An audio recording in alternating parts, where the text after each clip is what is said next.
Welcome to the second session of The World is United Through the Fire of Speech.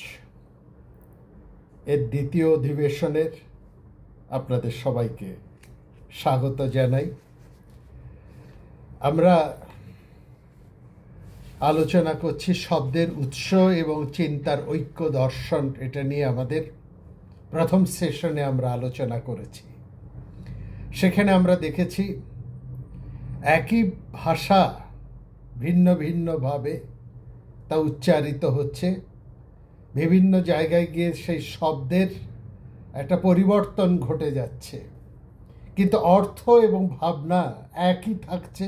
শুধু তাই নয়, বিভিন্ন সভ্যতায় বিভিন্ন দর্শনে চিন্তার একটা ঐক্য থাকছে এবং ভাষার যে পরিবর্তন ঘটছে, ভাষার যে বহমানতা, সেই ভাষাকে আমরা সেখানে আগুনের সাথে অগ্নির সাথে জ্যোতি হিসেবে, বায়ুর সাথে তার তেজ পরাক্রম এবং জলের সাথে তার বহমানতার সাথে আমরা তাকে লক্ষ্য করছি। তার উৎসটা ঠিক ওই রকমভাবেই, এবং সেখানে সবিশেষভাবে আমরা এটাও লক্ষ্য করেছি, এটাও বিশেষ লক্ষ্য করার যে এর যেমনই তার পরিবর্তিত রূপ হোক না কেন, সব সভ্যতায় সব ক্ষেত্রে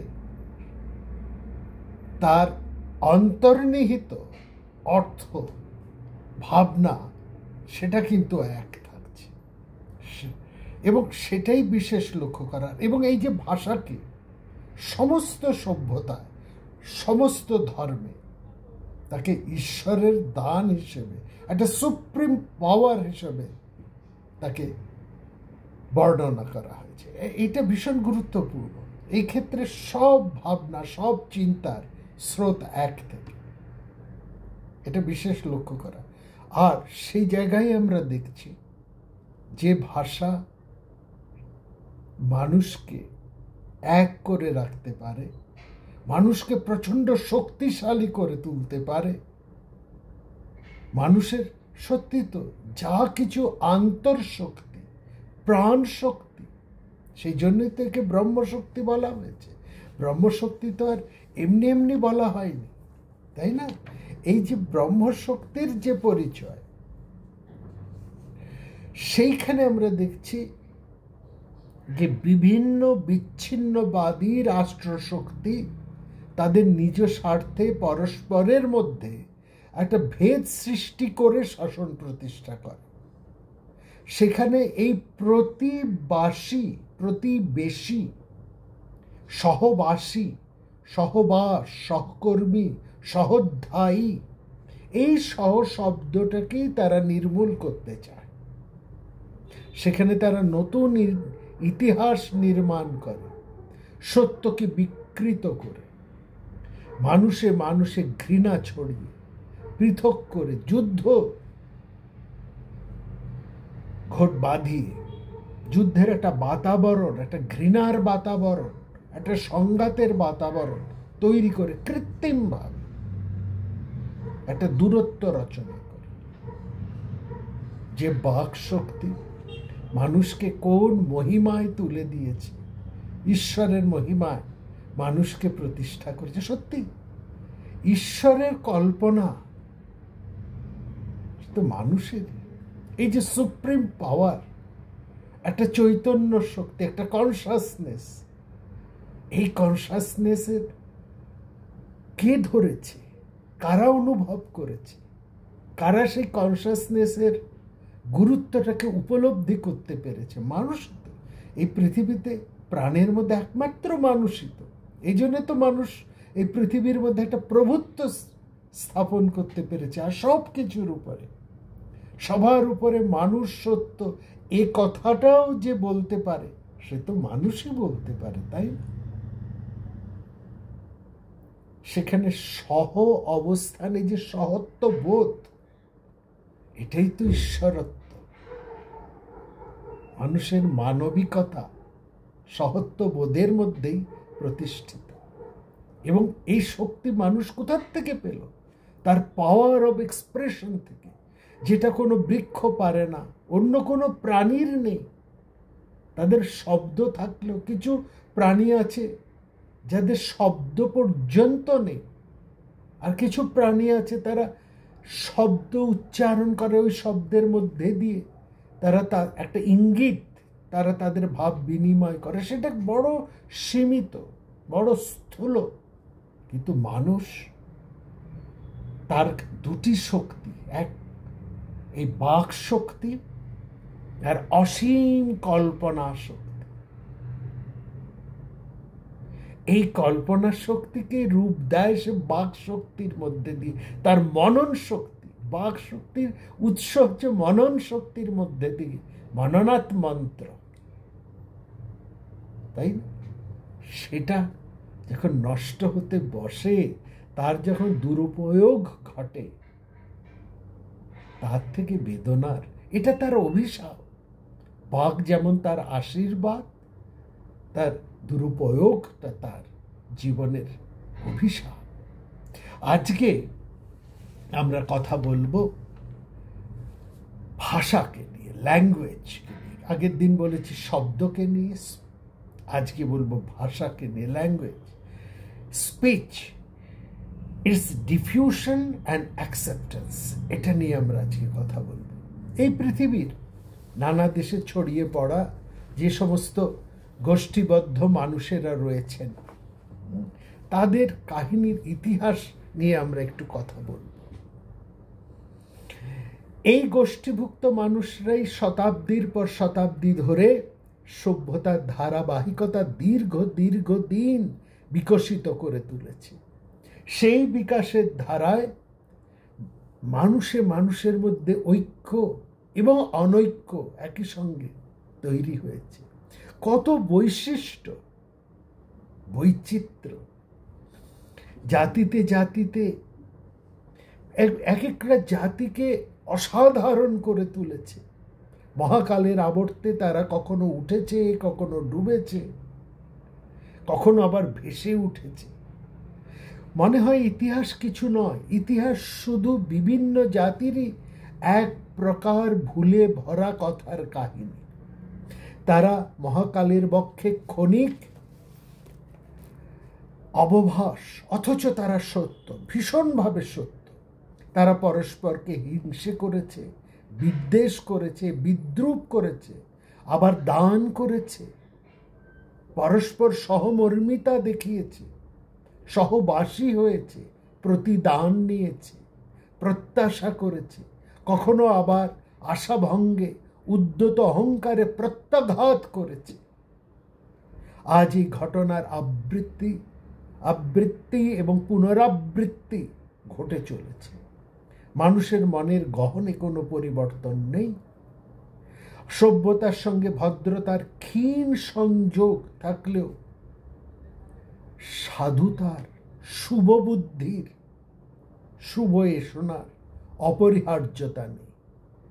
অবাক হয়ে আমরা ভাবি, দেখুন, এটা একবার ভেবে দেখুন, আধুনিক জগতের তুলনায় অনেক ক্ষেত্রে আদিম মানুষেরা, এটা বলতেই হয়, আধুনিক সময়ের থেকে আদিম যুগের মানুষেরা অনেক শুভবুদ্ধি সম্পন্ন ছিল, অনেক সৎ ছিল, অনেক সাধু ছিল।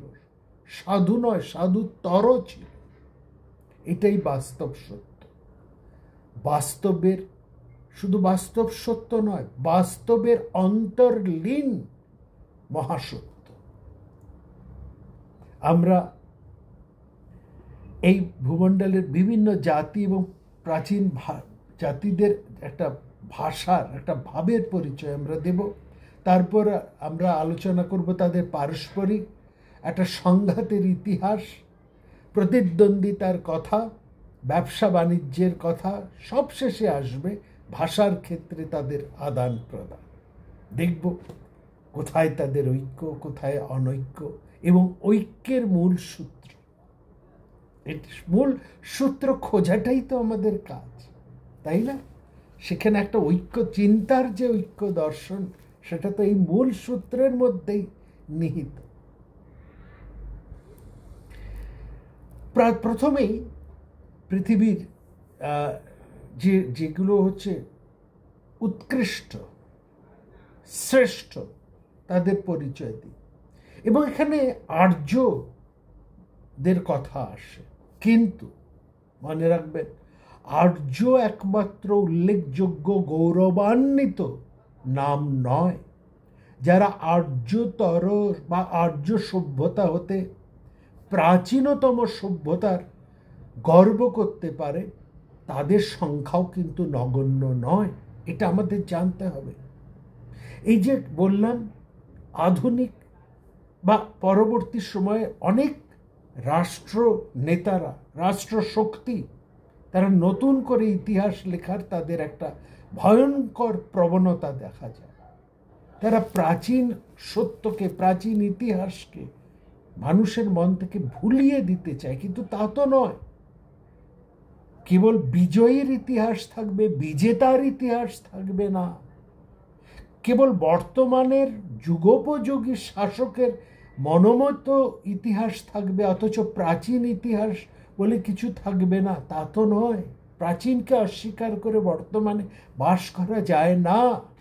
প্রাচীনকে অস্বীকার করলে আমরা ভবিষ্যতেও এগোতে পারবো না। এটা কেন আমরা ভুলে যাই? এই শিক্ষা কেন আমরা ইতিহাস থেকে নিতে ভয় পাই? নিই না কেন? এত কিসের গর্ব, এত কিসের দম্ভ, এত কেন মিথ্যাচার? ইতিহাসের তিমিরাচ্ছন্ন যুগে সেই যে প্রাচীন যে সভ্যতা ছিল, তাদের যে মহত্তর সভ্যতা, তাদের যে বৃহত্তর সাম্রাজ্য, সেটা সত্যি বিস্ময় উদ্রেক করে। ইতিহাসকে আমাদের এইভাবেই দেখতে হবে, এই কথাই আমাদের বলতে হবে। ভুলে গেলে চলবে না।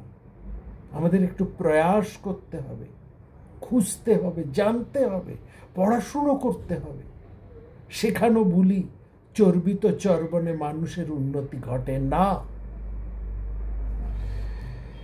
আমরা সমীয় জাতি, সেমীয় জাতির কথা বলবো, তাদের কথা বলতেই হবে। উত্তরে কৃষ্ণ কাস্পিয়ান সাগর, দক্ষিণে আরব সাগর, পূর্বে ইরান বা পারস্য, পশ্চিমে ভূমধ্য সাগর। এই চতুর্সীমা বিভক্ত একটা বিরাট ভূখণ্ড। আবার লোহিত সাগরের উত্তর পশ্চিমে নীল নদ বিধৌত একটা অঞ্চল আছে। এই ভূখণ্ডগুলো যুগ যুগ ধরে প্রাচীন সভ্যতার একটা বিরাট অঞ্চল। এই আবার দেখুন, দুটো নদী যার কথা আমরা আগের সেশনে বারবার বলেছি, টাইগ্রিস এবং ইউফ্রেটিস। তার মাঝখানে যে অংশটা, যে একটা দোয়াব অংশ, যার নাম মেসোপোতামিয়া। গ্রিক ভাষায় মোসেস মানে মাঝখানের অংশ, আর পোতামোস মানে হচ্ছে নদী। মোসেস মানে মাঝখানের অংশ, আর পোতামাস মানে নদী। লাতিন ভাষায় পোতো অর্থ পান করা। আর যে দিক থেকে আমরা দেখি না কেন, যে ভাষার থেকে আমরা ধরি না কেন, মেসোপটেমিয়ার অর্থ হলো দুই নদীর মধ্যবর্তী অঞ্চল। এই ভূভাগ অত্যন্ত উর্বর অঞ্চল ছিল। এই নদী দুটো দক্ষিণ পূর্বে হেলে গিয়ে ইরাকের মধ্যে দিয়ে কুরনা হয়ে মিলিত হয়ে সাতল আরব নামে বা সাতিল একটা নদী সৃষ্টি করেছে, এবং শেষে গিয়ে সে পারস্য উপসাগরে গিয়ে পড়েছে। আরবি ভাষায় সাতিল অর্থ হচ্ছে ভেষজ লতা, আমাদের সোমলতার মতো। এই জলধারা আরবের সর্বরোগ হর অমৃত রসায়ন। এই প্রসঙ্গে একটা কথা বলি। মিশরিয়া তাদের বৃহত্তম নদীকে বলতো ইয়ারো, মানে দ্য গ্রেটার রিভার। হেরোডোটাস মিশরে এসে বলেছিলেন নিওলস, NEILOS, যার অর্থ মূল্যবান রত্ন। ঈশ্বরের দান হচ্ছে এই নদী, যেটাকে এখন নীল নদী বলা হয়, যার এসছে নিওলস শব্দ থেকে। এই নদীর দ্বার হচ্ছে এই নীল নদের দেশ, মিশর দেশ। যে এই যে একটা সীমারেখা দেশের, এখানে কত সভ্যতার উত্থান পতন ঘটেছে, ইতিহাস তার সাক্ষী। সুমের, বেবিলন, আসেরিয়া, আক্কাদ, দক্ষিণে ইহুদি, তার পশ্চিমে আরব, পশ্চিমের অপর পারে মিশর, এবেসেনিয়া। ভূমধ্য সাগরের পূর্ব উপকূলে টায়ার রাজধানী নিয়ে আরেকটা সুশিক্ষিত জাতি ছিল ফিনিশীয়। এরা খুব ব্যবসা বাণিজ্য করতে ওস্তাদ, বাণিজ্য প্রিয় এদেরকে বলা হতো। এরা সবাই প্রাগার্য সভ্যতা। পরবর্তী যুগে এশিয়া মাইনরে আর্যদের সাথে এইসব সেমির অসমীয় প্রাগার্য জাতির মধ্যে একটা দ্বন্দ্ব হয়েছে, আবার তাদের মধ্যে একটা মিলনও ঘটেছে, একটা হৃষ্টভাবও এসছে। রুষ্টভাব শুধু নয়, রুষ্টভাবের সাথে একটা হৃষ্টভাবও সেখানে ঘটেছে। লক্ষ্য করার, বিদ্বেষ এবং মিলন দুই হয়েছে, আর্য অনার্যের মধ্যে যেমন, এদের সাথেও তেমন। আর্য ভাষাদের নাম করার আগে এই জাতিগুলোর ভাষাবর্গের নামগুলো আমাদের একবার একটু শুনে নিতে হবে। এই হিব্রু এবং আরবি ভাষা অত্যন্ত ঘনিষ্ঠ ভাষা, কিন্তু ধর্মে তাদের মধ্যে একটা যোজন ব্যবধান সৃষ্টি হয়ে গেছে। মধ্যযুগীয় ইতিহাস থেকে আধুনিক ইতিহাস পর্যন্ত শুধু তাদের মধ্যে একটা সংঘর্ষ। সে পুরনো কথা শুনিয়ে আর আমরা সময় নষ্ট করব না, এটা আমরা মোটামুটি সবাই জানি এই ইতিহাস। শুধু কান পেতে এদের পুরাণ ইতিহাসের শব্দগুলো একটু আপনারা শুনুন। ইহুদির Abraham, David, Solomon, Moses, Jesus, ইসলামে ইব্রাহিম, দাউদ, মুসা, ঈসা, আর সিলিয়াম ও কলডীয় ভাষায়, অর্থাৎ ইহুদি ভাষায় যে যারা Abraham, David, Solomon, Moses, Jesus, তারাই ইসলাম অর্থাৎ আরবি ভাষায় তারা হয়ে গেল ইব্রাহিম। আব্রাহাম হয়ে গেল ইব্রাহিম, ডেভিড হয়ে গেল দাউদ, সলোমন হয়ে গেল সুলেমান, মোজেস, জেসাস হয়ে গেল ঈশা। শব্দ উচ্চারণের তফাৎ মাত্র, অর্থ ভাবনা এক।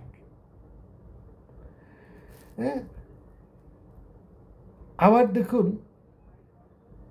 মুসলিম পুরাণে যিনি আল্লাহ, ইহুদিতে তিনি হচ্ছেন জেব্রাইল। আসলে আর্য এবং অনার্য এই ব্যাপারটা এরকম না করে আমরা যদি দৈত্য আর দেবতাদের ব্যাপারটা আমরা যদি ধরি না, আমাদের ভারতবর্ষের দ্বিতি আর অদিতির ধারায় দৈত্যরা, অদিতির ধারায় দেবতারা, পিতা একজন কশ্যপ, পারস্পরিক তারা হচ্ছে জ্ঞাতি, এবং একটা জ্ঞাতিদ্বন্দ্ব প্রবাহমান। সেই জ্ঞাতিদ্বন্দ্বের ধারাই হচ্ছে মহাভারত, রামায়ণ সহ সমস্ত পুরাণ, ভাগবত, সব জায়গার মধ্যে এই জ্ঞাতিদ্বন্দ্বের ইতিহাস। এখানেও দেখুন, ইহুদি আর মুসলিম এই জ্ঞাতিদ্বন্দ্ব, একই পিতৃরাজ্য, পিতৃসম্পত্তিতে বিবাদমান দুই জ্ঞাতি। যেমন দৈত্য আর দেবতাদের স্বর্গের অধিকার নেই, ঠিক এদেরও নেই। Enemy by very birth. এবার সোমীয় এবং অন্যান্য আর্যতর ভাষার নামের তালিকা দেখুন। হিব্রু, আরবি, মিশরীয়, আবিসিনীয়, ফিনিসীয়, আরামীয়, অসুরীয়, বেবিলনীয়, সুমেরীয়। এই ভূমিকার আমরা পাচ্ছি হিট্টিটি, সংক্ষেপে হিট্টি। হ্যাঁ, মেসোপটেমিয়াকে যেমন মেসপট বলা হয়, সেরকম হিট্টিটি ভাষাকে হিট্টি ভাষা বলা হয়। মিটান্নি, হেলেনীয়, এরা সব গ্রিক ভাষার পূর্বসূরি। এই গ্রিক নাম রোমানরা সর্বপ্রথম ব্যবহার করেছিল। ইতালীয় আসলে ক্লাসিক লাতিন, মূলে রোমান এবং লাতিনরা দুটো আলাদা আলাদা জাতি ছিল। কেল্টিক, ইউরোপে যাদের একটা বলিষ্ঠ বিস্তার ছিল, এখন সংকুচিত হয়ে আছে। আর্মানীয়, আলবানীয়, জার্মানিক বা টিউটনিক, বালস্তানিক, বালোস্লাভিক, প্রাচীন পার্সি, আবেস্তীয়, দরদ, শক, শাখা, তুষার বা তুখারীয়, সবশেষে আমাদের ভাষা, যা শিষ্ট রূপ হচ্ছে পাণিনির দ্বারা সংস্কৃত। এইভাবেই তো এসেছে। সব ভাষার সাথে একটা ভীষণ সম্বন্ধ আছে, একটা ঐক্য সম্বন্ধ, যেন এক সূত্র হতে এই ভাষাগুলো পরস্পর ভগিনী, একই মা একই পিতা, আর এরা সব পরস্পর বোন, সহোদরা বোন। একদম উদাহরণ দিলেই বুঝতে পারবে। এই আর্য ভাষাকে এবং এই একটা যেটা বললাম একটা নৈকট্য, একটা আন্তর সম্পর্ক, বললাম না সব বোনেরা, ভগিনী, এই জন্য এদেরকে বলা হয় ইন্দো ইউরোপীয় ভাষা। ইন্দোস অর্থাৎ হিন্দুস্তান ইউরোপের ভাষার সাথে মৈত্রী বন্ধন আলিঙ্গিত ভাষা। এই আলিঙ্গন একসময় শ্বেত জাতির হাতে ভারতের পরাজয়ের গ্লানিকে ভুলিয়ে দিয়ে ভারতে এক অনাস্বাদিত পূর্ব গৌরব এনে দিয়েছিল। একটা কথা আপনাদের জানা দরকার, সবার এই ইতিহাসগুলো জানা দরকার, পড়ানো দরকার। সব ছেলে মেয়েদের এই ইতিহাসগুলো, ভাষার ইতিহাসগুলো অবশ্যই জানার দরকার। কোথার থেকে তাদের সূত্র, কোথার থেকে তাদের সম্পর্ক, তারা কেউ আলাদা নয়। এই এতগুলো জাতির নাম করলাম, ভাষার সূত্রে তারা পরস্পরের জ্ঞাতি, আত্মীয়, আত্মার সাথে সম্পর্ক, ভাষার সঙ্গে একই জননীর থেকে, একই সূত্র হতে উচ্চারিত বিভিন্ন ভাষা। অষ্টাদশ শতকে এই কাহিনীটা শুনুন, এটা নিজেরাও জানুন, নিজেদের অন্যান্যদেরকে বলুন, অন্তত বাড়িতে যারা ছোট ছোট আছে তাদেরকে বলুন। এটা দে শুড নো ইট। অষ্টাদশ শতকে বিলেত থেকে স্যার উইলিয়াম জোন্স এই দেশে এসেছেন। ভদ্রলোক, ইংরেজ, সেকালের শিক্ষার নিয়মে সেই সময় উইলিয়াম জোন্স যে সময়ের মানুষ, সে সময় শিক্ষার নিয়মে একজন শিক্ষিত মানুষকে গ্রিক শিখতে হতো, লাতিন শিখতে হতো। তিনি তা শিখেছিলেন। ভদ্র বলে এবং জ্ঞানী বলে পরিচয় দিতে হলে তাকে আরও দুটো ভাষা শিখতে হতো, সেটা হচ্ছে ফরাসি এবং জার্মান। তিনি শিখলেনও। একটি ইংরেজি প্রবন্ধের অনুবাদ করতে হয়েছিল তাকে ফরাসি ভাষায়। সেটা পড়ে সেকালে সর্বশ্রেষ্ঠ ফরাসি পণ্ডিতেরা বলেছিলেন যে জাত ফরাসিরাও এমন অনুবাদ করতে পারবে না। যেমন আমাদের রামমোহন রায়, তিনি যেরকমভাবে ইংরেজি ভাষা অনুবাদ করতেন, সেকালের ইংরেজরাও কিন্তু ওরকম অনুবাদ করতে পারতেন না। তো এই জোন্স বুঝলেন তাকে এশিয়া যেতে হবে, পৃথিবীর সভ্যতাকে জানতে হলে তাকে এশিয়া যেতে হবে।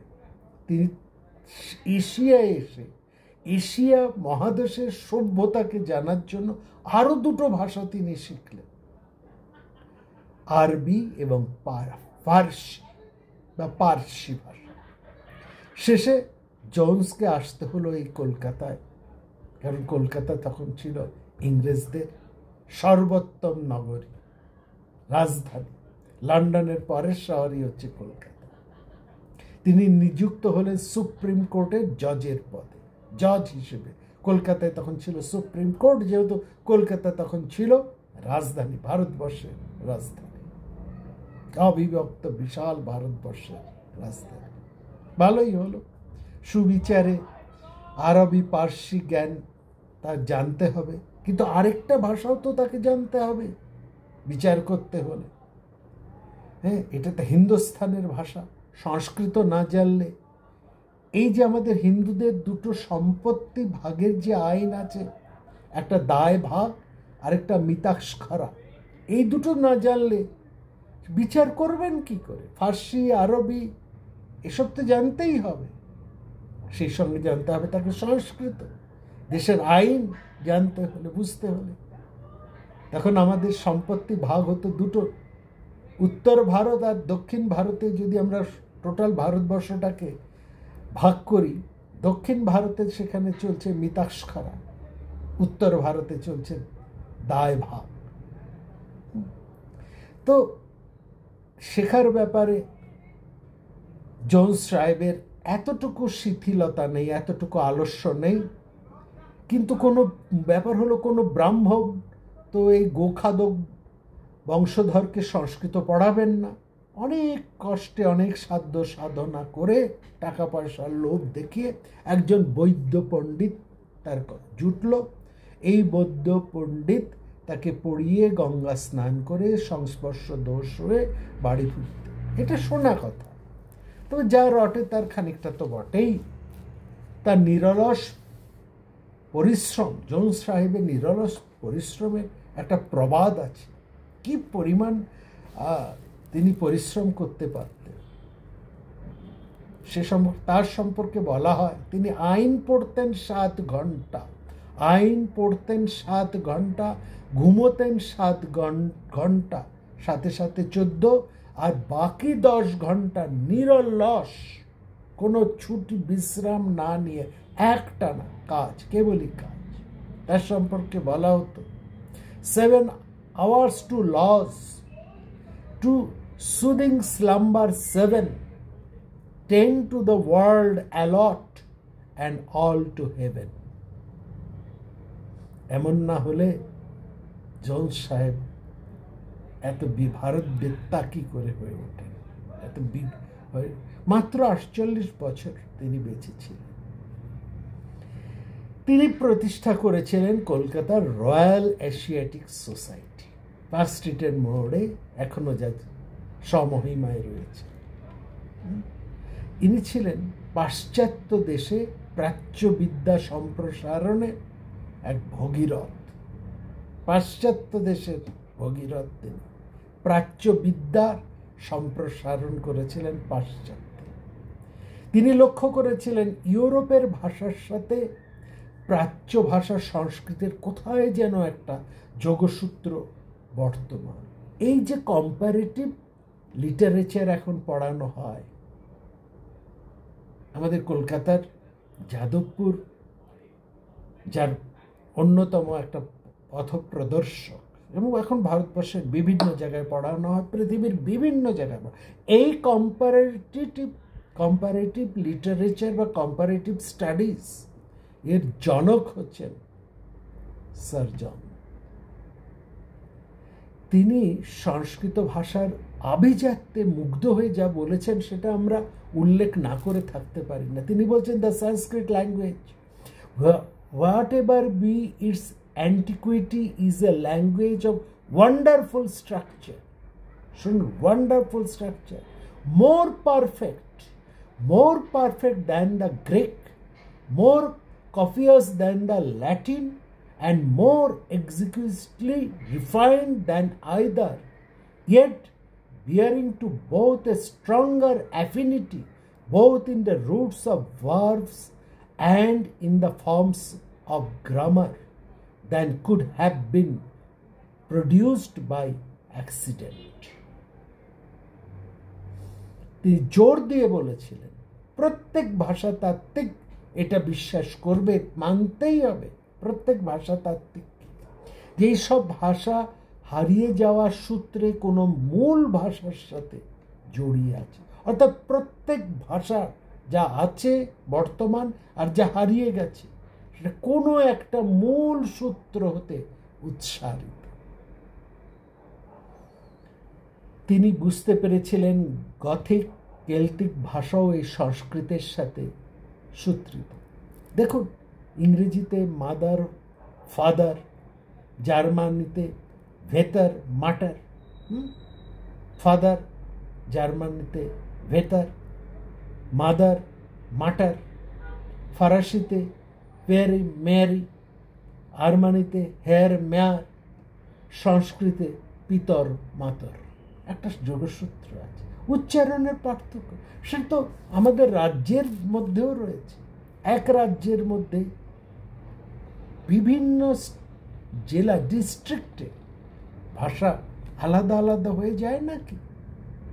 দক্ষিণ ভারতের দ্রাবিড় ভাষায় তো কত রকমের। আবার এই দ্রাবিড় ভাষা জেলা অনুসারেও আলাদা, যেমন বাংলা ভাষা জেলা অনুযায়ী আলাদা আলাদা হয়ে গেছে। দুটো উদাহরণ শুধু এই আমরা দিলাম আপনাদের কৌতূহল বলে। এরকম প্রচুর উদাহরণ আছে, শত শত উদাহরণ দেওয়া যায়, সারাদিন ধরে দেওয়া যায়। এখন নতুন নতুন শব্দ খুঁজে মূল ভাষার শব্দ গড়ে তোলা যায়। আদিম ভাষায় যেতে হলে এদের পারস্পরিক সম্বন্ধগুলো, যে শব্দ রয়েছে, আদিম যুগের পশু পাখি, আদিম যুগের জীবিকার উপকরণগুলো আমাদেরকে খুব সাহায্য করে। সংস্কৃত যেখানে আমরা বলি আভরণ, ফার্সিতে এবার গ্রিক ভাষায় বলে এফেরন, আবরণ এফেরন, মিল আছে। সংস্কৃতে কূপ, গ্রিক ভাষায় কূপে, লাতিনে কূপা, একই অর্থ। লাতিনে একুস, সংস্কৃতে অশ্ব, পার্সি ভাষায় অশ্ব। সংস্কৃতে দুহিতর, গ্রিক থুগেতর, পার্সিতে দোক্তর। সংস্কৃতে ভ্রাতর, গ্রিক ভাষায় ফ্রাতর, লাতিনে ফ্রাতের।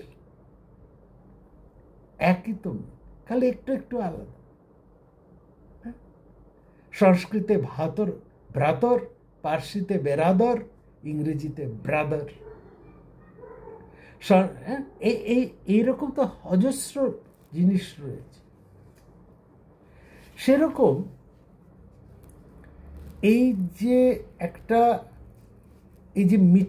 হিট্টিদের কথা বললাম, তাদের সাথে আরবি ভাষার বহু মিল, কারণ পাশাপাশি তার। আবার আরবিদের সাথে ফার্সি, ফার্সি আরবিদের সাথে আমাদের সংস্কৃত একটা দারুণ মিল রয়েছে। হাপুস জাতিদের সাথে মিট্টিনিদের ভাষা, তার সাথে গ্রিকদের ভাষা, লাটিনদের ভাষা, জার্মানের ভাষা, কেল্টিক ভাষা, সংস্কৃত ভাষা, কি মিল! কোথায় যেন একটা যুগসূত্র। দেখুন, ইংরেজি শব্দ ম্যাজিক, এইটা পারস্য ভাষায় ওই মগ, মাজি, সেখান থেকে এসছে। তারাও ম্যাজিক দেখাতো, সেইটাই রয়েছে। হিট্টিদের কথা বললাম না, তাদের সবচেয়ে বড় সভ্যতার অবদান কি জানেন? এই লোহা। হিট্টিরাই প্রথম লোহা আবিষ্কার করে। এই লোহাস্ত্রেই তারা একসময় অপ্রতিদ্বন্দ্বী হয়েছিল এই সংসার। তারা মাটির বাসন তৈরি করত, পাত্র তৈরি করত। সেই মাটির মধ্যে মেশানো লোহা তাপ পেয়ে আবর্জনা মুক্ত হয়ে শক্ত লোহা হয়ে যায়। সুতরাং লৌহ আকস্মিক আবিষ্কার। হিট্টিরা সেই ধাতুটার নাম দিল রোত। শব্দটা তাম্রবাচক, সুমেরীয় শব্দ উরুদুর আগাতে তৈরি হল। এই লৌহ বলেই মিট্টান্নিরা সারা পৃথিবী জয় করে ফেলেছে। হিট্টিরা পরে অসুর রাজ্য জয় করে, তারপরে তারা বেবিলন ধ্বংস করে হামদুবি রবির যে বংশধারা চলছিল তাদেরকে তারা উৎখাত করে। এটাই একটা সূত্র আমরা সেখানে পাচ্ছি। আরেকটা সভ্যতার, প্রাগার্য সভ্যতার সূত্র আপনাদের কাছে আমরা তুলে ধরছি। সুমের জাতি, এদের সুমেররা ছিল কৃষ্ণকায়, তারা নিজেদের কৃষ্ণশিরা বা ব্ল্যাক হেডেড বলেছে। এদের কিছু লিখিত নজিরও রয়েছে। হ্যাঁ, এরা তামা, টিন মিশ্রিত ধাতু, ব্রোঞ্জ, সোনা, মূল্যবান রত্নের ব্যবহার তারা জানত। ইউফ্রেটিস নদীর তীরে তাদের রাজধানী হচ্ছে উর। তাদের প্রধান মন্দিরের নাম ছিল জিজ্ঞাগারাত। তাদের দেবতাদের মধ্যে প্রসিদ্ধ ছিল অ্যানিল। আকাশদেব হচ্ছে আনু, জলদেবতা হচ্ছে ইয়া, চন্দ্রদেব হচ্ছে নারার, সূর্যদেব হচ্ছে শামাস। এই সভ্যতায় ব্যাবিলিয়ন আত্মস্থ করেছিল। ব্যাবিলিয়নের সভ্যতাকে সুমেরীয় সভ্যতার উচ্চকোটির ক্রমবিকাশ বলা হয়। অপর দুই দুর্ধর্ষ জাতি আরবের মরুভূমি প্রান্ত থেকে এসে এই প্রাচীনতম সুমের সভ্যতাকে ধ্বংস করে। সেই জাতি দুটো হচ্ছে এলামীয় আর আমরীয়। এই জাতিদের মধ্যে যে ভাষা, সেই ভাষা আবার আরবি ভাষার মধ্যে একাকার হয়ে গেছে। এখানে দেখুন, ওই ভাষার মধ্যে শামসুদ্দিন মানে ধর্মের সূর্য, শামস উল হুদা মানে জ্ঞানের সূর্য। এই শামস কথাটা ইরানের আর্যরাও গ্রহণ করেছিল। আবেস্তায় গার্লিক বা রসুনের অর্থ হচ্ছে শিমসদার, সূর্য সম তীক্ষ্ণ স্বাদ বিশিষ্ট। এই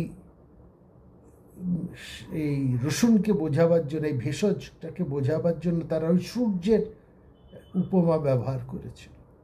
সূর্যবাচক খাঁটি ফার্সি খুরশিদ, আবেস্তায় খুরাশি বা আফতাব। সুরা এই শব্দটাও ফার্সি শব্দ। আর এবারে এই যে অসুরদের কথা বলি না, মহাভারত রামায়ণে যে অসুর, বৈদিক যে অসুর, এই অসুর রাজ্য কিন্তু প্রাচীন সময় ছিল। এশিয়া মাইনরের মূল ভূভাগ ছিল অসুর রাজ্য। এশিয়া মাইনরের মূল ভূভাগে ছিল অসুর রাজ্য। আসর নগরীর নামের সঙ্গে অ্যাসিরিয়ান যুক্ত হয়ে সিরিয়া, বর্তমান সিরিয়ার একটা দূরতম সম্বন্ধ আমরা পাই। এরা সব হচ্ছে সেই প্রাচীন অসুর রাজ্য। অসুর রাজ্যের প্রথম টিগলাত পিলসার খ্রিস্ট জন্মাবার 1000 বছর আগে হিট্টি রাজ্য জয় করে ভূমধ্য সাগর পর্যন্ত রাজ্য বিস্তার করেছিল। তারপর এই বংশে ক্রমাগত দিগ্বিজয় হয়েছে, কারণ তারা লোহা আবিষ্কার করে ফেলেছে। সমগ্র সিরিয়া, মিশর, ফিলিস্তিন, সমগ্র মেসোপটেমিয়া এবং আরব দেশ এদের কুক্ষিগত ছিল। অসুরদের সাথে আমরা যদি বলি, আর্যদের মেলামেশার ফলে পরস্পর ভাষার আদান প্রদান অবশ্যই ঘটেছিল। ঋগ্বেদের থেকে অভ্রান্ত রূপে ওই জাতীয় শব্দ আমরা পাই। শব্দটা মনা, যার অর্থ ভক্তি বা বাসনা। ঋগ্বেদে মনা শব্দের অর্থ হচ্ছে ভক্তি বা বাসনা। এই শব্দটির উত্তরাধিকার কিন্তু লৌকিক সংস্কৃতের মধ্যে নেই। ঋগ্বেদ ছাড়া অন্য বৈদিক সাহিত্যের মধ্যেও এই মনা শব্দটি নেই। অনেকে ডাকনাম মনা শব্দের অর্থ হচ্ছে বাসনা বা ভক্তি।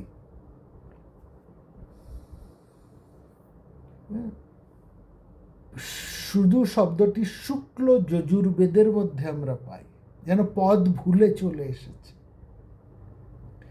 আরবি শব্দ ভাণ্ডারের মধ্যে কিন্তু এই শব্দটা রয়েছে। মনা শব্দটি আরবি শব্দ ভাণ্ডারের মধ্যে রয়েছে। আরবি মনহা, যার অর্থ উপহার। ভক্তি আর উপহার দূরবর্তী শব্দ নয়। ভক্তি নিজেই এক ধরনের মানস উপহার, তাই না? ঋগ্বেদের সঙ্গে বসু সংযুক্ত হয়েছে, মনা বসু, ফেইথফুল ডিভোশন বা বিশ্রদ্ধ ভক্তি। তাছাড়া বৈদিক মনা ওজন অর্থেও ব্যবহৃত হয়েছে। এই মনা ব্যাবিলনীয় শব্দ মিনা এর মধ্যে এসেছে। আবার ঋগ্বেদের যে সবিত্রী সূক্ত আছে, সেখানে সবিত্রী সূক্তে সবিতা বা সূর্যকে বলা হয়েছে অসুর। লক্ষ্য করুন, ঋগ্বেদের যে সবিত্রী সূক্ত, সেখানে সবিতা বা সূর্যকে বলা হয়েছে অসুর, ইন্দ্রকে বলা হয়েছে অসুর। সায়নাচার্য তিনি প্রাচীন ভাবার্থকে স্পর্শ করতে পেরেছেন। তিনি বলেছেন, আসুন প্রাণন রতি দদাতি ইসি আসুরা, অর্থাৎ যার যে প্রাণ শক্তিতে ভরপুর, যার মধ্যে প্রচণ্ড প্রাণ শক্তি রয়েছে, তাই হচ্ছে অসুর। এই অসুর জাতি, প্রাচীন অসুর জাতি দুর্ধর্ষ জাতি, প্রাণ শক্তিতে ভরপুর, একের পর এক রাজ্য তারা জয় করেছে। এই অসুর, সেজন্য দেবতাদেরকেও কিন্তু অসুর বলা হতো, ইন্দ্রকে অসুর বলা হয়েছে, সূর্যকে অসুর বলা হয়েছে। তো এই দৃষ্টিভঙ্গিতে দেখতে গেলে সূর্য উপাসক বা মিত্র উপাসক ইরানের সাথে ভারতবর্ষের যে একটা জ্ঞাতিত্ব রয়েছে,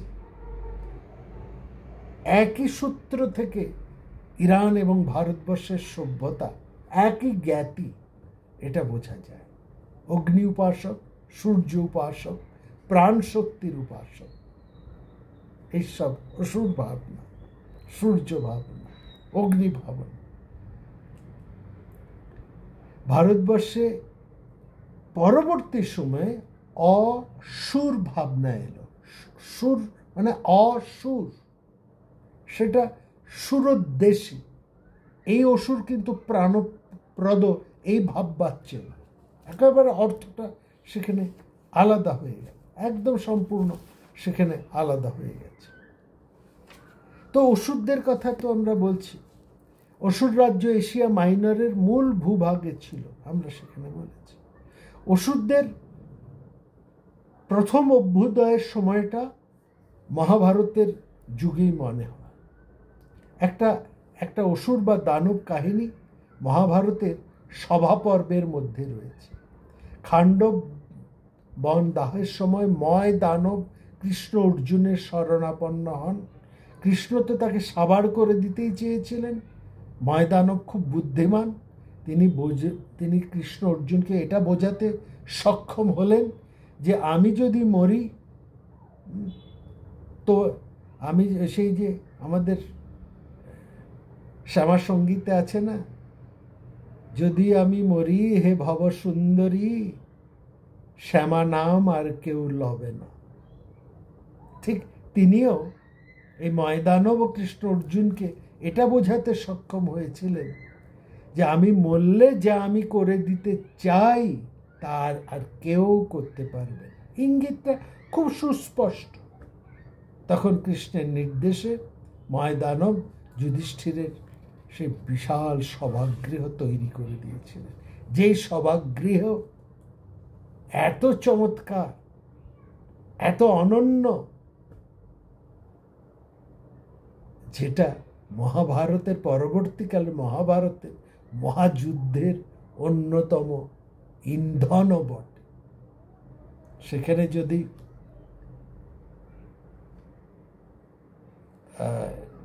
এই কৌরবেরা, বিশেষ করে দুর্যোধন এসে আছাড় না খেতেন, তাহলে তার অসুয়া বাড়ত না। পাণ্ডবদের ঐশ্বর্য দেখে তার চোখ টাটাতো না। তিনি তাদের রাজ্য নানাভাবে নানা ছলে ওই কপট পাশায় হরণও করতেন না। মহাযুদ্ধের সেখানে কপট পাশাও খেলা হতো না, দ্রৌপদীর বস্ত্র হরণও হতো না, মহাযুদ্ধ হতো। এই সেকে কোথায় যেন এই ময় দানবের একটা হস্তলেপন রয়েছে। যাই হোক, স্থাপত্য শিল্পে ওষুধদের সমকক্ষ সেই যুগে কিন্তু কেউ ছিল না। পরবর্তী যুগে এসিরিয়ার নতুন রাজধানী নিনেভের জল সরবরাহের যে ব্যবস্থা, রাস্তাঘাট, অট্টালিকা প্রাচীনকালের বিস্ময়ের সীমাকেও অতিক্রম করেছিল। ভারতবর্ষে এটা জনশ্রুতি আছে, মায়ে মাতম বলে সংস্কৃত স্থাপত্যবিদ্যার একটা মহাগ্রন্থ আছে। আমরা শুনেছি তার একটা পুঁথি, হাতে লেখা পুঁথি বর্তমানে জার্মানিতে আছে। তার কিছু পাতা, কিছু অংশ ইন্ডিয়া হাউসে, ব্রিটেনের ইন্ডিয়া হাউসে রাখা আছে। যাই হোক, মূল মহাগ্রন্থটা পাওয়া যায় না। মেদিনী অভিধান স্মরণ করেছে দৈত্যানাং শিল্পী। এই মহিলাদেরকে বলা হয়েছে দৈত্যকুলের তারা। অসুর মানে দৈত্য, একটা আলাদা জ্ঞাতি। দেবতার এক জ্ঞাতি, দৈত্যর আলাদা জ্ঞাতি। এবং দৈত্যানাং শিল্পী, এদের মতন বড় স্থাপত্যবিদ, ইঞ্জিনিয়ার, টেকনিশিয়ান সেই যুগে আর কেউ ছিল না। বন্যপুরাণের ময়ের ছেলে মেয়েতে 7টি সন্তানের কথা আছে। 4টে ছেলে, মায়াবী, দুন্ধবী, বৃষ আর মহেশ। আর 3 মেয়ে, বালিকা, বজ্রকন্যা আর মন্দোদরী। এই মন্দোদরীর সাথে রাবণের বিয়ে হয়েছিল। ময়দানব ছিলেন রাবণের শ্বশুর। যাই হোক, কথায় কথায় এক জায়গা থেকে অন্য জায়গায় চলে আসে। তো এই জায়গাগুলো আমরা বলছি, শত শত বছরের বিরোধের মধ্যেও শব্দ জগতের মিতালি কিন্তু অবিনশ্বর হয়ে রইল। ইন্দো ইরানীয় যৌথ পরিবারের কথা ছেড়ে দিও, অমুসলিম সূর্যাগ্নি উপাসক জ্ঞাতি শত্রুর কথাগুলো তো ভারত ছাড়তে পারেনি। কেমন করে তা ছাড়বে? পারস্য সম্রাট দারিউস তার সাম্রাজ্যের সীমানা ভারতের অভ্যন্তরে সিন্ধু পাঞ্জাব পর্যন্ত এনেছিলেন। তিনি সগৌরবে বলে গিয়েছেন, আহুর মজদার কৃপায় তার 16টি জনপদ আছে। প্রাচীন ভারতবর্ষে 16 জনপদ ছিল। হকামানিসদের 16টি জনপদের দূরতম ছিল হপ্ত বা হিন্দু বা সপ্ত সিন্ধুর দেশ, অর্থাৎ পশ্চিমোত্তর ভারতবর্ষ। দারিউসের পুত্র খয়ার্স তার গ্রিক অভিযানে ভারতীয় সৈন্যদের সাহায্য নিয়েছিলেন। পরস্পরের মেলামেশার শব্দ সমষ্টি আদান প্রদান হয়।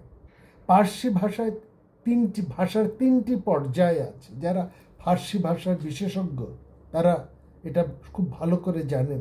দই বা প্রাচীন ফার্সি, পহলবি বা মধ্যযুগীয় ফার্সি, আর ফার্সি বা আধুনিক পার্সি ভাষা। তুর্কি বিজয়ের পর থেকে আধুনিক পার্সি বা ফার্সি ক্রমবর্ধমান হয়ে আজ পর্যন্ত বাংলা, হিন্দি সব ভাষাতেই নিঃশ্বাস প্রশ্বাসের মতো স্বাভাবিকভাবে বয়ে চলেছে। আমরা সময় বুঝিও না যে আমরা ফার্সি শব্দ বলে চলেছি। অথচ তুর্কিরা ছিল আমাদের শত্রু, ছিল জাতি বৈর, অস্বীকার করার উপায় নেই। কিন্তু সেই শব্দ জগৎ সবার জানা, তাই এই বিষয়ে আমরা অগ্রসর হচ্ছি না। আমি শুধু এটা দেখাবো আজকের আলোচনায়, এই অমুসলিম ইরানিরা আমাদের কি দিয়েছে, অথবা বলা চলে আমাদের তাদের সাথে জাতি বৈরতা থাকা সত্ত্বেও তাদের কাছ থেকে আমরা কি গ্রহণ করেছি। মিত্র, মিহির হয়ে সংস্কৃতি, মিহির হয়ে সূর্য। মিত্র যেটা মিহর মানে সূর্য তাদের ভাষায়, ইরান ভাষায়, সংস্কৃতে তা হয়েছে মিহির। মোচক, হাঁটু পর্যন্ত একটা চামড়ার জুতো, মানে গাম্বুট ধরনের একটা। হ্যাঁ, দেব ভাষায় সেটা হলো মোচিক, অর্থাৎ জুতো প্রস্তুতকারক। তার থেকে মোচিও হয়ে পরিণতি ঘটল মোচি, হিন্দিতে মোচি, মুচি বাংলাতে। আবার সেই দড়ি মোচক গতি নিয়ে পল্লবিতে মোজা উত্তরণে মোজা, মোজা যেটা আমরা জুতোর মধ্যে পায়ের মধ্যে মোজা পরি, হ্যাঁ, বা বাংলায় মোজা বা মুজো যে কথা আমরা বলি। পুস্ত চামড়ার এবং চামড়ার উপকরণ, সংস্কৃত ভাষায় হলো পুস্তক, ভারতীয় গ্রন্থ। হ্যাঁ, সিক্কা, যার থেকে মুদ্রার সাহায্যে, সিক্কা অর্থাৎ মুদ্রা, সিক্কা কারক সেকরা, তার থেকে আমরা পেলাম সেকরা, সোনার উপর জিনিস যারা তৈরি করে। অশোকের অনুশাসনে আছে দীপি, দীপি মানে লেখা অর্থে, নিপস্ত, হ্যাঁ, আর লেখার অর্থ, জোন যবন অর্থ, ক্ষত্রপ, এই ক্ষত্রপ থেকে ক্ষত্রিয়, এগুলো দীপি, নিশিপদ, জওয়ান, ক্রসত, এই সমস্ত ভাষা থেকেই তো এই ভাষাগুলো এসেছে, পালি ভাষায়, সংস্কৃত ভাষায়। হ্যাঁ, তো এইরকম প্রচুর প্রচুর উদাহরণ আমরা দিতে পারি। যেমন ধরুন একটা ক্রি ধাতু এবং কৃন ধাতু দুটোই করা অর্থে প্রযুক্ত। আবেস্তায় এটা হচ্ছে কর ধাতু, পার্সিতে হচ্ছে কুন ধাতু। আধুনিক ফার্সিরা এই কুন ধাতুটাকে দিয়ে তাদের অনেক শব্দ নিয়েছে। এটা তো শব্দ জগতের ঐক্য, আদান প্রদানের কথা। স্বভাবে, দৃষ্টিভঙ্গিতে, প্রশ্নে, বিতর্কে, সমাধানে, সত্য দর্শনে প্রাচীন ইরান এবং ভারতের মধ্যে যে সাযুজ্য, সেটা যদি আমরা গভীরভাবে দেখি বিস্মিত হই। আমরা কতবার ঋগ্বেদের ঋষির প্রশ্ন উত্তর স্মরণ করেছি, পৃচ্ছামি তং পরমন্তং পৃথিব্যা, এই পৃথিবীর শেষ সীমা কোথায়? কর্মসন্ততি তো হচ্ছে জীবন, কর্মেরও শেষ নেই, পৃথিবীরও শেষ নেই। কর্মের প্রতীকী হচ্ছে বেদী। ওই প্রশ্নের উত্তর হচ্ছে পৃচ্ছামি তং পরমন্তং পৃথিব্যা, এই পৃথিবীর শেষ সীমা কোথায়? তার উত্তর হচ্ছে বেদি মাহু পরমন্তং পৃথিব্যা, এই যজ্ঞপীঠই হচ্ছে পৃথিবীর শেষ। এই বেদি মাহু মানে যজ্ঞপীঠ। এখানে যজ্ঞ শব্দটির অন্তর অর্থ হলো, নিহিত অর্থ হচ্ছে কর্ম। কর্মর যেমন শেষ নেই, জীবনের ধারারও যেমন শেষ নেই, এই পৃথিবীরও তেমন শেষ নেই। কর্মই জীবন, জীবনই কর্ম। যাগ করো, ত্যাগ করো। যাগ এবং ত্যাগ, আগ্নেয় যাগ, স্বাহা ত্যাগ। সোম ঢালো, আনন্দ করো, আনন্দে উপবাসন করো, তুমি সেই দেবতাকে দেখতে পাবে। জরথ্রুশ শাস্ত্রের ধর্ম প্রত্যেকে তারাও সে সোমকে হোম বলছে, স তাদের হোম। হবনিম ইয়া রতুম ইয়া হোম উপায়ত জরথ্রুষম। প্রাচীন ইরানে ঈশ্বরের এক নাম ছিল যজত, অন্তস্থ জ বর্গীয় জয় হসন্ত দয় হসন্ত, যজত মানে যার উদ্দেশ্যে আমরা যজ্ঞ করি। সংস্কৃত ভাষায় ইষ্টদেব। ব্যাকরণের বিধানে জ সম্প্রসারিত হলেই কিন্তু হর্ষি হয়, জ সম্প্রসারিত হয়েই হর্ষি হয়। যিনি সকল যা যজত তাই ইষ্টদ, যিনি সকল কামনা পূরণ করেন। তো প্রাচীন পার্সি পাহলবি স্তরে এমন সেমীয় প্রভাব পড়ল যে তাকে অসহনীয় বললেও অত্যুক্তি হয় না। সে ভাষা আরমীয় পার্সি মিশ্রণের ফলে ভারতবর্ষের ভাষায় সংস্কৃত ভাষার মধ্যে ঢুকে পড়েছে। তো এরকম একটা ধরুন আরো এই একটা মজার খেলার শব্দের এর মধ্যে দেখাই আপনাদেরকে। যেমন ধরুন আমরা লিখি I.E, আইডেস্ট, হ্যাঁ, যা লাতিন অর্থ ইদমস্তি। কিন্তু আমরা পড়ি কি দ্যাট ইজ, ই হচ্ছে আইডেস্ট, লাতিন ভাষায় হচ্ছে ইদম অস্তি, ইদম অস্তি, ইদম অস্তি। আমরা পড়ার সময় কি পড়ি? That is. ইজি এক্সাম্পলি গ্রেসিয়া, পড়বার সময় আমরা পড়ি ফর এক্সাম্পল। লিখি IBID, ইবিদ। পড়বার সময় আমরা কি পড়ি? In the same place. Okay, all correct পড়ি, পড়বার সময় হচ্ছে ওকে মানে অল কারেক্ট বলি না, অল রাইট, তাই না? সেরকম পাশাপাশি পার্সি, সেমীয়, দ্বন্দ্বে, সংঘাতে, সংগ্রামে, শান্তিতে, বিরোধে, মিলনে এক ভাষার সাথে এক ভাষা মিলেমিশে একাকার হয়ে গেছে। তারপরের ইতিহাস মুসলিমদের অর্থাৎ আরবদের পারস্য বিজয়। আরব কথাটার অর্থ হচ্ছে এলোকোয়েন্ট, মানে পাকপটু। আরব, ওরা নিজেরাই নামে গর্ব অনুভব করত এবং তাদের চারপাশে যে সব ভাষা ছিল তাদের দৈন্য এবং তাদের অন্যান্যদের শব্দ ভাণ্ডারের যে অপ্রাচুর্যতা নিয়ে তারা পরিহাস করত। সেই জন্য তারা নিজেদেরকে বলতো আরব, মানে বাকপটু। তাদের কত ভাষার সমৃদ্ধ, তারা এই ভাষার তাদের এই সমৃদ্ধ করেছে কোথার থেকে? অন্যান্য সে পুরনো ভাষাগুলো এসে আরব ভাষাকে এত সমৃদ্ধ করেছে। ফার্সি ভাষা, অন্যান্য ভাষা আরব ভাষাকে সমৃদ্ধ করেছে। তাহলে এই দ্বন্দ্ব সংঘাতের রজ্জু ধরে এবার আমরা ভূমধ্য সাগর যদি পাড়ি দিই, তাহলে কেল্টিক একসময় যে ভীষণ শক্তিশালী জাতি, শক্তিশালী রাষ্ট্র, এখন সংকুচিত। সেই কেল্টিক সভ্যতা এখন মাত্র বেঁচে আছে ইউরোপে, Wales, Scotland, Ireland, the Isles of Man বা এই সমস্ত সভ্যতার মধ্যে। অবশ্যই ইংল্যান্ডে অনুশাসন করলে আমরা অ্যাংলো স্যাক্সন বা নরমান সভ্যতা, সেখানে তাদের অস্তিত্ব পায়। রোমানরা কেল্টকদের বলতো গল। কেল্টকদের একটা চরিত্রের দোষ গোড়া থেকেই ছিল, তাহলে নিজেদের মধ্যে তারা বিবাদ বিসংবাদ করত। এই দোষেই তারা দুর্বল হয়েছে। কেল্টিক হ্যাবিট, ইংরেজিতে এই বিবাদ প্রিয় স্বভাবকে বলা হয় কেল্টিক হ্যাবিট। এদের পুরোহিত ছিল দ্রুইদ। একমাত্র এখন এই শব্দগুলো অভিধানে মাত্র রয়েছে।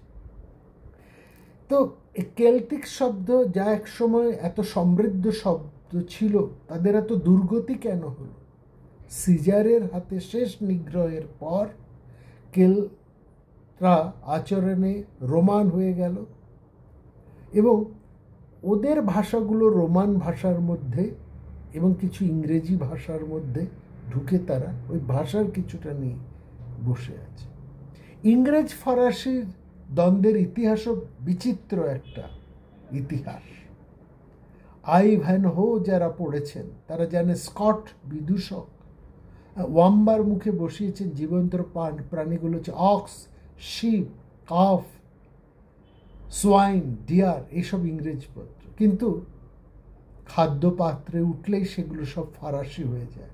অক্স হয়ে যাচ্ছে বিফ, ফরাসি শব্দ। দেখুন না, প্রাণী নামের সময় সেগুলো থাকছে কেল্টিক ইংরেজ শব্দ, হ্যাঁ, বা ওই কেল্টদের শব্দ ইংরেজির ভাষার মধ্যে যেগুলো ঢুকেছে। কিন্তু সেই প্রাণীগুলোই যখন খাদ্য হিসাবেও ব্যবহার করি, কি চমৎকার, সেগুলো হয়ে যাচ্ছে তখন ফরাসি শব্দ। যখন তারা অক্স মাংস খায় তখন আর সেটাকে অক্স বলে না, সেটা তখন হয়ে যাচ্ছে বিফ। শিপ হয়ে আর খাবার সময় শিপ বলছে না, বলছে মাটন। হ্যাঁ, সোয়াইন হয়ে যাচ্ছে ভেল, হ্যাঁ, বা পোর্ক। ডিয়ার হয়ে যাচ্ছে বেকন। এরকম সব হয়ে যাচ্ছে। অর্থাৎ এক ভাষা আরেক ভাষার মধ্যে ঢুকে কেমন আলাদা আলাদা হয়ে যাচ্ছে। এটা মজার না লক্ষ্য করা? ফরাসি ইংরেজ দ্বন্দ্বের ইতিহাস আরও আছে। জাতি বৈরতাদের মধ্যে ফরাসি ইংরেজদের মধ্যে একটা ভীষণ জাতি বৈরতা আছে। ইংরেজরা ফ্রেঞ্চ লিভ বলে ফরাসিদের জাত তোলে, ফাঁকিবাজির নিন্দা করে। আর ওইদিকে ফরাসিরা কাজে আঙ্গালে বলে ইংরেজদের জাত তুলে সেই ফাঁকিবাজি নিন্দে করে, মানে ইংলিশ লিভ বলে। প্রেমের ক্ষেত্রে এরকম ঘটে যায়। আরেকটা দেখুন, ভারতবর্ষের কথায় আসি। পাঞ্জাবিদের বিশিষ্ট জামা তাদের ভাষায় কুর্তা। আমরা সেই কুর্তাকে, এই যেটা আমরা পরে আসছি, এটা কুর্তা পাঞ্জাবি ভাষায়, কিন্তু আমরা বাঙালিরা কি বলি? কুর্তা বলি না, বলি পাঞ্জাবি। পাঞ্জাবিদের ব্যবহৃত পোশাক আমাদের ভাষায় তাদের জাত এর নাম। লক্ষ্য করেছেন কি?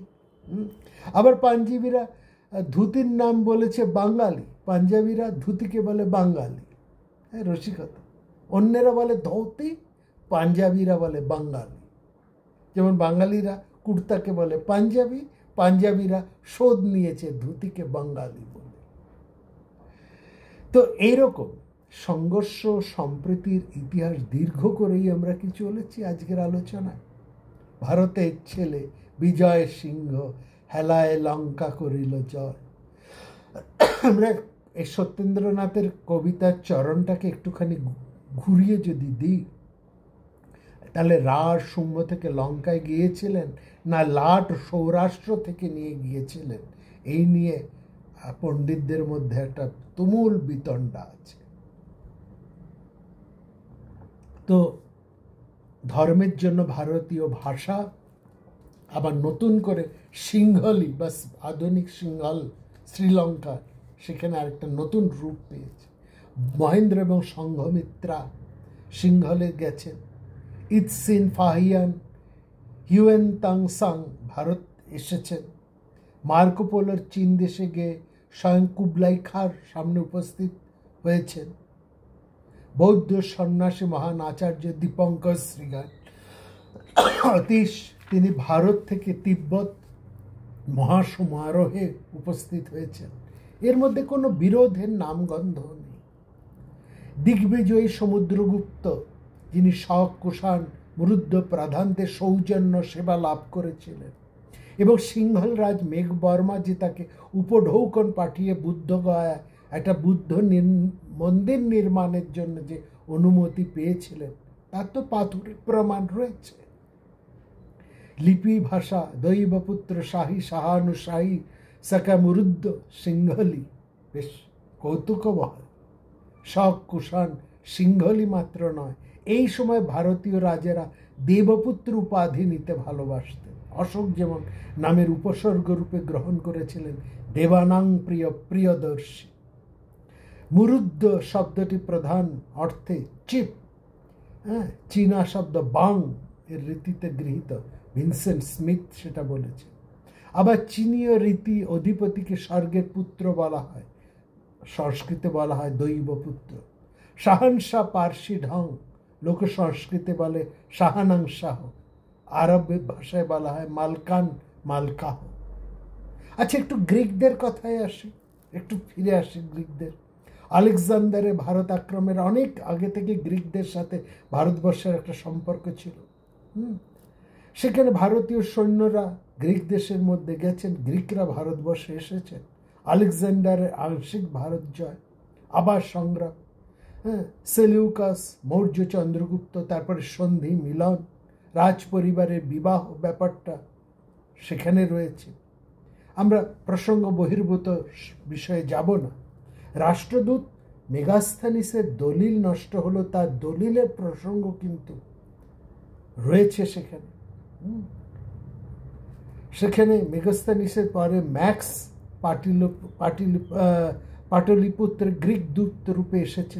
ধীরে ধীরে খ্রিস্টপূর্ব 2য় শতকে সিন্ধু কাড়িয়াবার বলহিক গ্রিক রাজ্যের অন্তর্ভুক্ত হয়।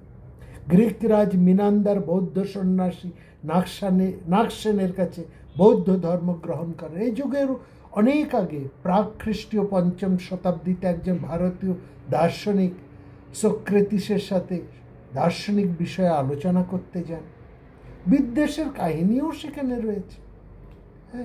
মালবিকা অগ্নিমিত্র কালিদাস সেখানে বলছেন, রাজ চক্রবর্তী পুষ্পমিত্রের একখানা চিঠি পড়ছেন তার পুত্র বিদিশার অধিপতি অগ্নিমিত্র, পুষ্পমিত্র, ঐতিহাসিক পুষ্যমিত্র, তিনি শতরাজপুত্র রক্ষিত যজ্ঞ অশ্ব নিজ পৌত্র বসুমিত্রের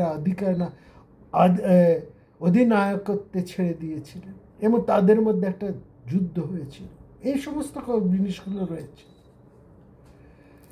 পতঞ্জলির সূত্রের মধ্যে। আমরা সেখানে পাই ব্যাকরণের সূত্র যাতে ম্লেচ্ছ না হয়ে যায়, সেখানে তিনি অনেক চেষ্টা করেছেন। দক্ষিণ ভারতের সাথে রোমের একটা বাণিজ্য সম্বন্ধ ছিল। রোম গেল, আরবরা এলো, জাহাজে করে পণ্য এসেছে, কথা কাহিনী নিয়ে গিয়েছে তারা।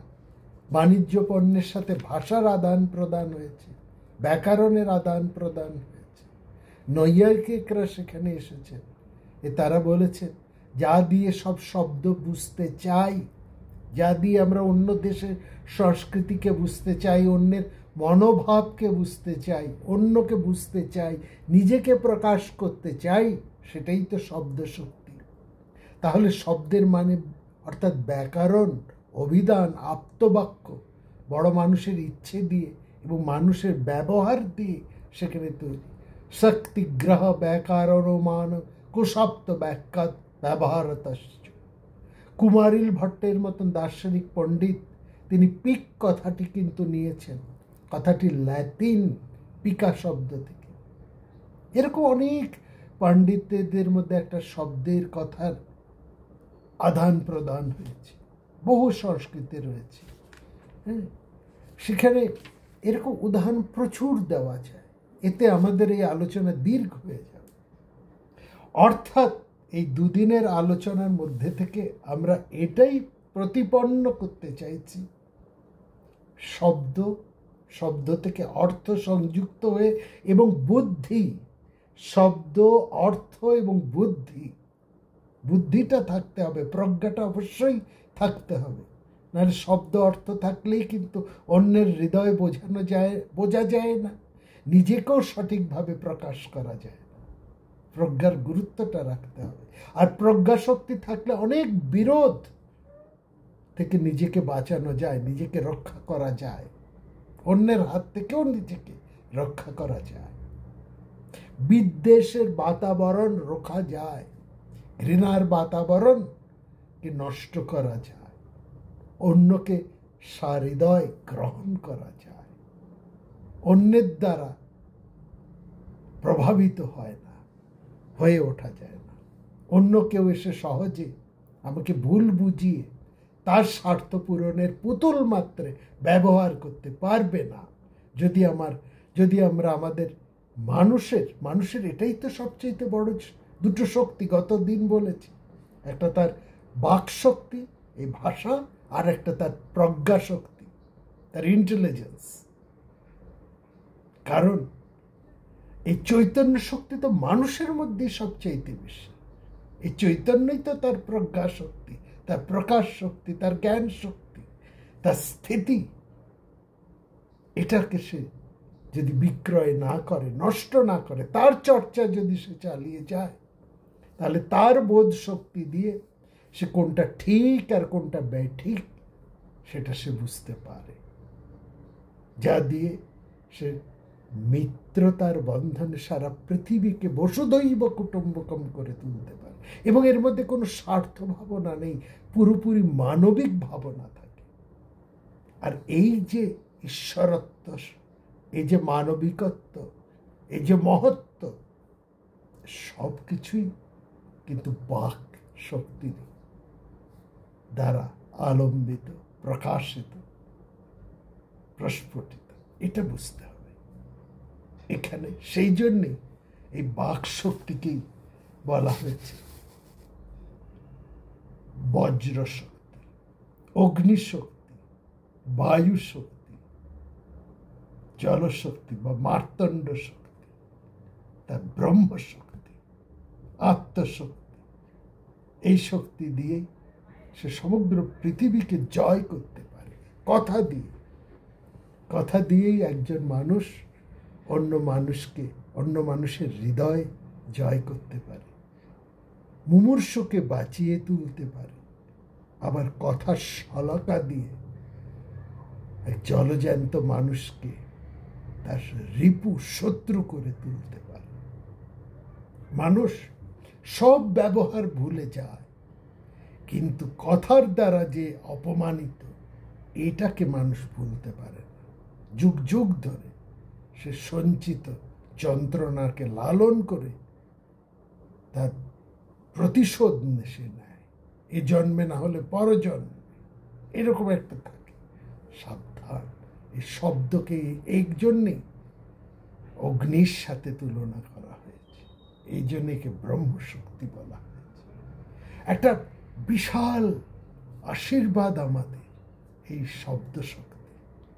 এই শব্দ শক্তি দিয়েই আমরা সমস্ত পৃথিবীকে জয়ও করতে পারি, আবার সমস্ত পৃথিবীকে আমরা আমাদের শত্রু করে তুলতে পারি। প্রতিবেশীর সাথে সুসম্পর্ক রাখব আমাদের নিজেদের ভালো থাকার জন্য। এই সুসম্পর্কটা রাখতে বিশেষ কোনো প্রয়োজন, অন্য কোনো কিছু তেমন প্রয়োজন হয় না। একটু ভালো কথা, একটু ভালো ব্যবহার। আর এটা তো সবাই বলে, ভালো কথা বলার কোনো খরচা নেই। সবাই খুব ভালো থাকুন। আমি ধন্যবাদ জানাচ্ছি এই প্রতিষ্ঠানকে আমাদেরকে এই বিষয় নিয়ে আলোচনা করে দেবার সুযোগ জানার জন্যে। আর অবশিষ্ট আরেক পরবর্তী যে সেশন রয়েছে আফটার আমাদের লাঞ্চ, সেখানে থাকবে আমাদের প্রশ্নোত্তর। আপনারা আপনাদের যা কিছু প্রশ্ন নিঃসংকোচে আমাদের করবেন, আমরা যথাসাধ্য তার উত্তর দেবার চেষ্টা করব। আমি পুনরায় মহীশূর সংস্কৃত পরিষদ এবং ওসমানিয়া বিশ্ববিদ্যালয়কে আন্তরিক ধন্যবাদ এবং কৃতজ্ঞতা জ্ঞাপন করছি। ধন্যবাদ জানাচ্ছি আপনাদের সবাইকে, যারা আপনারা এতদিন শুনছেন, এবং অবশ্যই আমাদের বিজ্ঞানের সে মহত্তম প্রয়োগকে, যা আমার এই ভাষাকে পৃথিবীর বিভিন্ন ভাষাভাষীর কাছে তাদের মাতৃভাষায় সহজ করে পৌঁছে দিচ্ছে। সবাইকে আমাদের প্রত্যেকের তরফ হতে অনেক ধন্যবাদ, অনেক শ্রদ্ধা।